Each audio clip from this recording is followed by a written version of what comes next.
Olá pessoal, tudo bem? Mais uma vez aqui, professor Arthur, da área de Engenharia Elétrica, na plataforma do meu guru, a maior e melhor plataforma de resoluções da América Latina.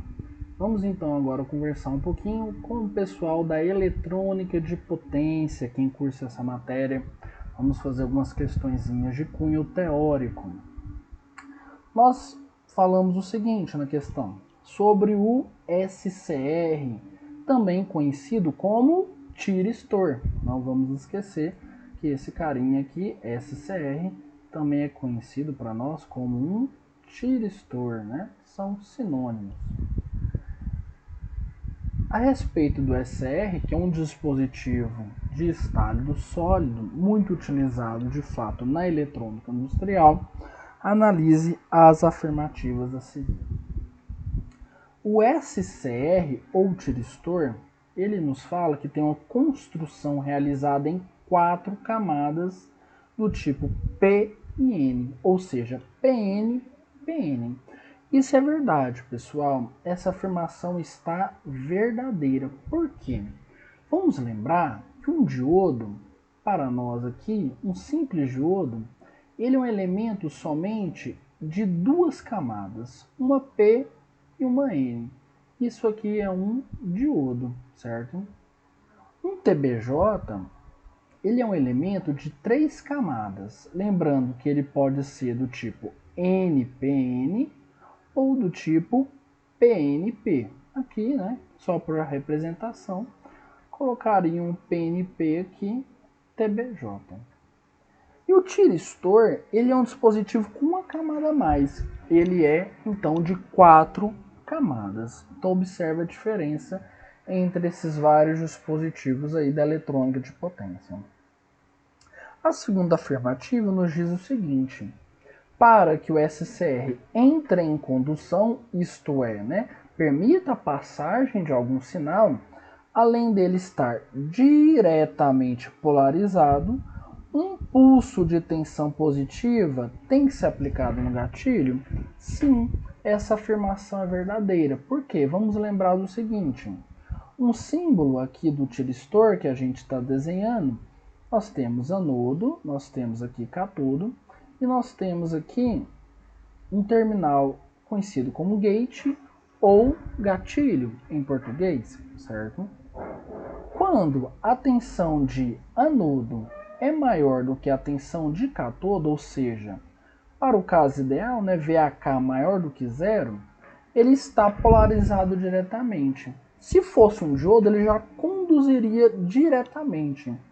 Entretanto, o tiristor não é assim. 2 condições devem satisfazer, ou seja, eles têm que estar polarizados diretamente, a tensão de anodo maior do que de catodo, mas isso não é suficiente. Nós devemos ter aplicado ao terminal de gatilho um sinal, para que aí sim entre em condução, certo? Então, é de fato verdadeiro. E a afirmativa 3 nos diz que o gatilho deve permanecer com corrente para manter o SCR conduzindo. Isso é falso. Por quê?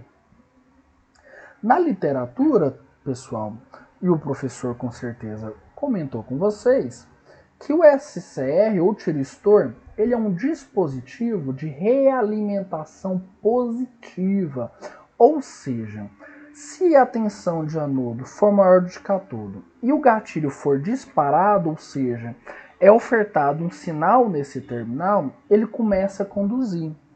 Mas, se você retirar o sinal de gatilho e manter a tensão entre anodo e catodo positiva, ele segue conduzindo, ou seja, você não precisa ter um sinal de gatilho constantemente aplicado. Como ele diz, tem que permanecer sempre ali com corrente. Isso não é verdade, devido à característica construtiva dele, que ele tem uma retroalimentação, ou ainda conhecido como realimentação positiva, que é uma característica desse dispositivo. Portanto, nós marcaríamos que somente as afirmativas 1 e 2 estariam corretas. Nesse caso, a nossa letra D. Vamos então praticar mais um pouco, baseado também nos tiristores, pessoal, que ele fala o seguinte, em relação ainda ao nosso SCR, vamos lá. Ele é um tiristor, nós já sabemos disso, e ele afirma que ele é unidirecional. Isso é verdade. Por quê? Vamos observar aqui o símbolo do nosso tiristor. Anodo, cátodo e o gatilho.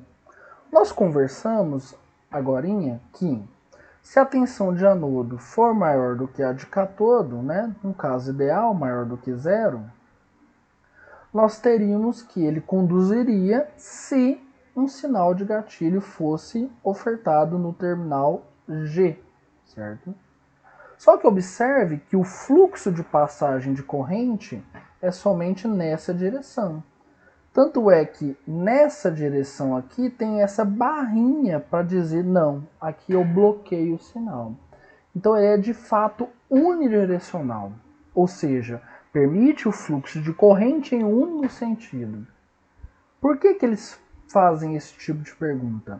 Para confundir vocês com o triac, por exemplo, ou o diac, que são exemplos de tiristores bidirecionais, que permitem o fluxo em ambas direções. A segunda afirmativa nos diz o seguinte, o terminal gate, G ali, pode ser usado para dispará-lo, fazendo com que ele entre em condução? Sim, isso é verdade, nem precisamos comentar muito, né? Nós vimos que se a tensão de anodo e cátodo for maior do que zero e a gente ofertar um sinal ali no terminal de gate, ele vai entrar em condução. É o princípio básico do dispositivo. E a nossa próxima afirmativa diz que, após o disparo e a retirada da corrente do gate ali no nosso SCR, ele permanece em condução, desde que a corrente de anodo não seja nula. Isso é verdade. A gente havia discutido isso, né? A gente não precisa, depois de dado o gatilho, continuar com esse sinal ali. Se continuar, não tem problema. Mas se a gente retirar, ele vai manter o estado de condução até que a corrente entre anodo e cátodo não se anule, que é o que a gente chama na literatura de uma corrente IH, do inglês e-holding, certo? Corrente de manutenção, que é a mínima corrente que, uma vez em funcionamento o tiristor, certo? E feito o disparo pelo gatilho e depois a sua inibição, a corrente entre anodo e cátodo tem um valor mínimo, né, de IH e de hold, ou no caso ideal, nula, certo? Então essa nossa afirmativa também é verdadeira. Dessa forma, então, nós temos que todas as afirmativas estão corretas. Pessoal, deixe aí seu comentário, o que vocês acharam e também mais alguma sugestão de questão, seja de livro, seja de site, para que a gente possa estar auxiliando vocês. Obrigado.